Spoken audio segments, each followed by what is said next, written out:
मैंने उसे बात करने के लिए अपने घर वालों से चोरी मोबाइल रखा था। दिन रात उसी से बात करती रहती थी। फिर यूं हुआ कि मुझे और मेरी फैमिली को मेरे अब्बू के पास बाहर के मुल्क जाना पड़ा।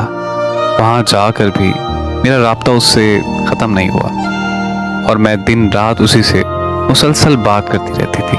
और फिर एक दिन मेरे घर पता चल गया। मुझे मेरे घर वालों ने बहुत मारा और मेरा मोबाइल भी मुझसे छीन लिया। मैं वहाँ से जिद करके वापस आ गई। मैं वापस पहुँचते ही रात को उससे मिलने चली गई। मेरी सारी फैमिली को पता चल गया। मैंने उसकी बहुत मिन्नतें की कि मुझे घर नहीं जाना, वो लोग मुझे बहुत मारेंगे और शायद मुझे जान से भी मार दें। उसने कहा कि तुम घर जाकर हमारी शादी की बात करो। मैं जब घर गई तो मेरे घर वालों ने मेरी कोई बात नहीं सुनी, बस मुझे बहुत देर तक मारते रहे।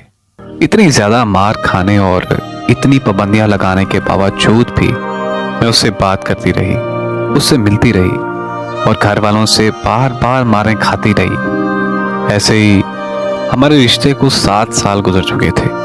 फिर मैंने उससे बोला कि मेरे घर वाले शायद कभी नहीं मानेंगे, मैं तुम्हारे बगैर नहीं रह सकती, तो हम ऐसे करते हैं कि हम भाग कर शादी कर लेते हैं। फिर उसने मुझे कहा कि हमने जहाँ इतना इंतज़ार किया वहाँ थोड़ा और इंतज़ार कर लेते हैं, यहाँ तक कि सारी ज़िंदगी भी। फिर एक दिन मुझे वो कॉल करके कहता है कि मेरी मंगनी हो गई है, हो सके तो मुझे भूल जाओ। बस इतना कहकर उसने कॉल बंद कर दी। मैंने बार बार उसे कॉल की लेकिन उसका नंबर मुसलसल बन जा रहा था। मैं बहुत ज़्यादा पागल हो चुकी थी।